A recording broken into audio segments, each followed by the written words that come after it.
নিজৰ চিন্তা নিজৰ কেনেকৈ মন্ত্ৰিত্ব ৰাখিব পাৰি, কেনেকৈ মুখ্যমন্ত্ৰী হৈ থাকিব পাৰি, কেনেকৈ ধন সম্পত্তি ঘটিব পাৰি, তাতে চিন্তাৰ তেওঁ যিটো সীমাবদ্ধতা সেইটো আমি সকলোৱে দেখিছোঁ। পুনৰ গৌৰৱ গগৈ নেতৃত্ব পোৱাৰ লগে লগে মুখ্যমন্ত্ৰী আচলতে নিদ্ৰাহৰণ হোৱাটোৱে স্বাভাৱিক। মুখ্যমন্ত্ৰী এতিয়া অকণমান ফ্ৰাষ্ট্ৰেটেড হোৱাই স্বাভাৱিক। গতিকে কিন্তু মুখ্যমন্ত্ৰীয়ে মুখ্যমন্ত্ৰীৰ দৰে ব্যৱহাৰ কৰিব লাগে, কাম কাজবোৰ মুখ্যমন্ত্ৰীৰ দৰে কৰিব লাগে আৰু কথা বতৰাবোৰত তেওঁ চাব লাগে যাতে তেওঁৰ যিটো পদমৰ্যাদা আছে সেইটো মৰ্যাদা যাতে সুৰক্ষিত কৰিব লাগে, তাৰ মান সন্মান যাতে ৰক্ষা হয়। আমাৰ যিসকল ছাত্ৰ ছাত্ৰী যুৱক যুৱতী আছে তেওঁলোকে যাতে সকলোৱে সুৰক্ষিতভাৱে জীয়াই ৰাখিব পাৰে, তেওঁলোকৰ অধিকাৰ যাতে সুৰক্ষিত হয়। বিশেষকৈ আমাৰ মূল কথাটো হ'ল যে এখন জনকল্যাণকামী চৰকাৰে সকলো বিষয় শিক্ষা, সাহিত্য, সংস্কৃতি এইবোৰত যাতে ধ্যান দিয়ে, অৰ্থনীতি, তাৰ উপৰিও আমাৰ শেহতীয়াকৈ আমি এখন চৰকাৰে কৈছিলে যে আমাৰ অসম দেশৰ 5খন ৰাজ্যৰ ভিতৰত এখন হ'ব, আত্মনিৰ্ভৰশীল হ'ব। এতিয়া আমি কোনটো বিষয়ত আত্মনিৰ্ভৰশীল? এনেকুৱা কোনো বিষয় ক'ব নোৱাৰে য'ত আমি আত্মনিৰ্ভৰশীল হৈছোঁ। বিশেষকৈ আমাৰ কাৰণে প্ৰয়োজনীয় যিবোৰ নিত্য ব্যৱহাৰ্য সামগ্ৰী, কোনো বিষয় চাউলেই কওক বা উৎপাদনহীন সামগ্ৰী, মাছ, মাংস, কণী, গাখীৰ ক'তো আত্মনিৰ্ভৰশীল মুখ্যমন্ত্ৰীয়ে কৰিব পৰা নাই। ছাত্ৰ ছাত্ৰীসকলক তেওঁলোকক ভাল শিক্ষা দি ভাল গৱেষণাৰে তেওঁলোকে আত্মনিৰ্ভৰশীল হ'ব পৰা ব্যৱস্থা চৰকাৰে কৰিব পৰা নাই। চাকৰি 2-4টা দিছে কিন্তু 100% মানুহৰ চাকৰিও নাই। চাকৰি নাপালে কেনেকৈ মানুহে আত্মনিৰ্ভৰশীল হ'ব, স্বনিৰ্ভৰশীল হ'ব, কেনেকৈ হ'ব?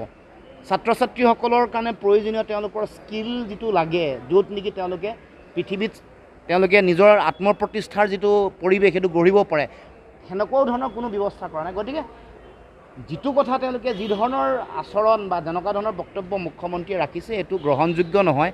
আমাৰ সপোনৰ যিটো ব্যৱস্থা তাত সকলোৰে ন্যায়, সকলোৰে অধিকাৰ সুৰক্ষিত হোৱা, সংবিধানৰ যিটো মূল চিন্তা সেইটো সুৰক্ষিত হোৱা, আৰু যিটো চলি আছে মানুহৰ মাজত সাম্প্ৰদায়িকতা, ঘৃণা, সংকীৰ্ণতা, বিভাজন, বিভেদ, মানুহক ভয় খুৱাই ভোট লোৱাৰ যিটো তেওঁলোকৰ ৰাজনীতি, মানুহৰ প্ৰলোভিত কৰা যিটো ৰাজনীতি, এইটো নাইকিয়া কৰি মানুহক স্বনিৰ্ভৰশীল হ'বলৈ সুযোগ দিব লাগে, আত্মমৰ্যাদাৰে জীয়াই থাকিবৰ কাৰণে ৰাজনীতি কৰিব লাগে। আৰু সকলোৱে যাতে উৎপাদনশীলতা, প্ৰতিগৰাকী মানুহৰ উৎপাদনশীলতা যাতে আহে, যাতে প্ৰতিটো পৰিয়াল আৰু প্ৰতিগৰাকী নাগৰিকৰ জীৱন ধাৰণৰ মানদণ্ড উন্নত হয়, তেনেকুৱা ধৰণৰ এটা গণমুখী ৰাজনীতিৰ প্ৰয়োজনীয়তা আছে। গতিকে মুখ্যমন্ত্ৰীক মই আহ্বান জনাইছোঁ, এনেকুৱা ধৰণৰ মানে বোকা চিটি পৰিৱেশ বাদ দি, গৌৰৱ গগৈক লক্ষ্য কৰি যি আক্ৰমণাত্মক যিটো পৰিৱেশ আৰম্ভ কৰিছে তাক বাদ দি যিটো প্ৰয়োজনীয় যিটো ৰাজনীতি লাগে জনগণৰ কাৰণে, সেই ৰাজনীতি কৰক। কাৰণ অতবোৰ জাতীয় জীৱনৰ যিবোৰ প্ৰশ্ন এইবোৰতো অমীমাংসিত হৈ আছে। মৌলিক যিবোৰ বিষয়, বিশেষকৈ মানে আমাৰ যিবোৰ বিষয় আছে, ভাষা সুৰক্ষা কৰা, সংস্কৃতি, মাটি ভেটি, আমাৰ অৰ্থনীতি, আমাৰ সম্পদৰ ওপৰত অধিকাৰ, এই কথা বতৰাবোৰৰ প্ৰশ্ন কেতিয়া শেষ হ'বনে? তেওঁ অকল মুখ চুবতিতে সমাধান কৰিব। বানগৰাখহনীয়া, গুৱাহাটী মানুহ যেনেধৰণে ককবকাই আছে, এইবোৰ মৌলিক সমস্যা। অতদিনে স্বাধীনতাৰ 75 বছৰ পিছত যদি গুৱাহাটীৰ কৃত্ৰিম বানপানীৰ সমস্যা সমাধান হোৱা নাই, অসমত থকা বানপানী গৰাখহনীয়া সমস্যা যদি আজিলৈকে নিৰ্মূল হোৱা নাই, গৰাখহনীয়াত আক্ৰান্ত হোৱা ভূমিহীন পৰিয়ালক যদি আজিলৈকে তেওঁলোকক ঘৰ বাৰী দিব পৰা নাই, গতিকে খিলঞ্জীয়া, থলগিৰি, ভূমিপুত্ৰ মানুহৰ অধিকাৰ কথা মই বাদেই দিলোঁ, আন সকলো জাতি জনগোষ্ঠী অসমত থকা প্ৰতিগৰাকী প্ৰকৃত ভাৰতীয় নাগৰিকৰ অধিকাৰ কেনেকৈ সুৰক্ষিত কৰিব? ইয়াত বিভিন্ন ধৰণৰ বিষয় লৈ মানুহে যুঁজি আছে, নিজৰ ককবকাই আছে। গতিকে আমি তেনেকুৱা ধৰণৰ জনমুখী ৰাজনীতি এটাৰ আমি সকলোৱে প্ৰয়োজনীয়তা অনুভৱ কৰোঁ। সেইকাৰণে মুখ্যমন্ত্ৰীয়ে গৌৰৱ গগৈ সভাপতি হোৱাৰ পাছত যেনেকুৱা ধৰণৰ কথা বতৰা কৈছে, যেনেকুৱা ধৰণৰ আচৰণ তেওঁ কৰিছে, এটা মুখ্যমন্ত্ৰী আসনৰ মৰ্যাদা লাঘৱ কৰিছে। মুখ্যমন্ত্ৰী মানে ৰাজ্যখনৰ নেতা, প্ৰতিগৰাকী নাই, যোনে ভোট দিছে তেওঁলোকৰো নেতা, যি ভোট নাই দিয়ে তেওঁলোকৰো নেতা।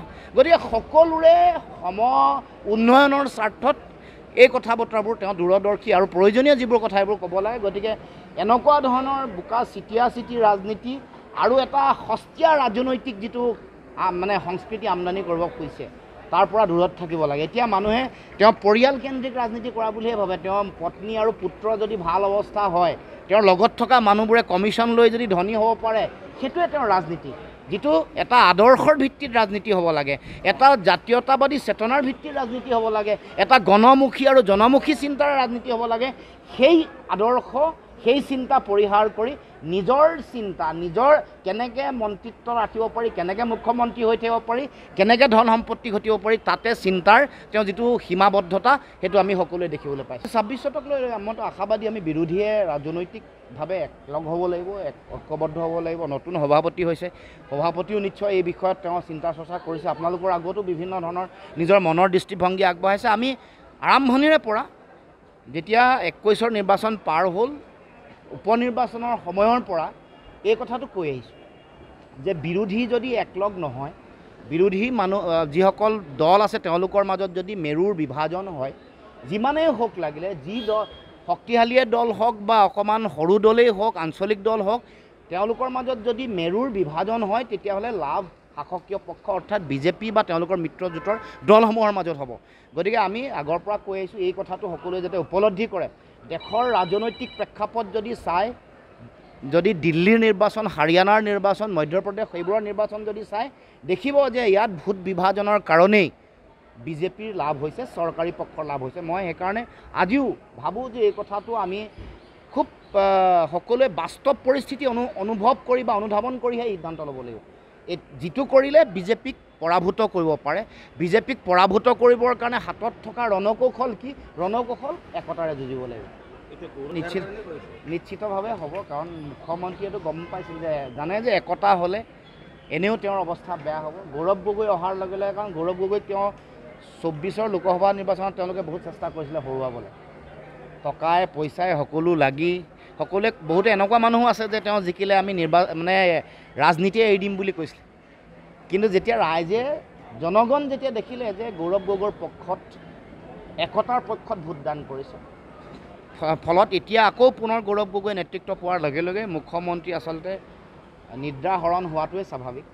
মুখ্যমন্ত্ৰী এতিয়া অকণমান ফ্ৰাষ্ট্ৰেটেড হোৱাই স্বাভাৱিক। গতিকে কিন্তু মুখ্যমন্ত্ৰীয়ে মুখ্যমন্ত্ৰীৰ দৰে ব্যৱহাৰ কৰিব লাগে, কাম কাজবোৰ মুখ্যমন্ত্ৰীৰ দৰে কৰিব লাগে, আৰু কথা বতৰাবোৰত তেওঁ চাব লাগে যাতে তেওঁৰ যিটো পদমৰ্যাদা আছে সেইটো মৰ্যাদা যাতে সুৰক্ষিত কৰিব লাগে, তাৰ মান সন্মান যাতে ৰক্ষা হয়।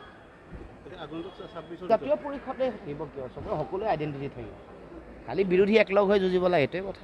আদৰ্শটো মোৰ আদৰ্শ বা জাতীয়তাবাদী আদৰ্শৰ লগত ৰাষ্ট্ৰীয় ৰাজনৈতিক দলৰ আদৰ্শগত পাৰ্থক্য আছে। কংগ্ৰেছৰ লগতো আছে। বিজেপিৰটো আমি দুৰ্ঘূৰ বিৰোধী, কিন্তু বিজেপিক পৰাভূত কৰাৰ স্বাৰ্থত আদৰ্শ আৰু দল আৰু ব্যক্তিগত স্বাৰ্থৰ ঊৰ্ধ্বলৈ গৈ আমি একতাৰে যুঁজিব কৈছোঁ। কংগ্ৰেছৰ আদৰ্শ, দৰ্শন, চিন্তাৰ লগত অসমৰ জাতীয়তাবাদী যিটো আদৰ্শ তাৰ পোনপটীয়া পাৰ্থক্য আছে। সম্পূৰ্ণ বহু ধৰণৰ বিৰোধ থকাৰ পাছতো যিহেতু বিজেপিক হৰুৱাব লাগে, সেইকাৰণে একতাৰে আগবাঢ়িব লাগে, এই কথা বাৰে বাৰে উল্লেখ কৰে।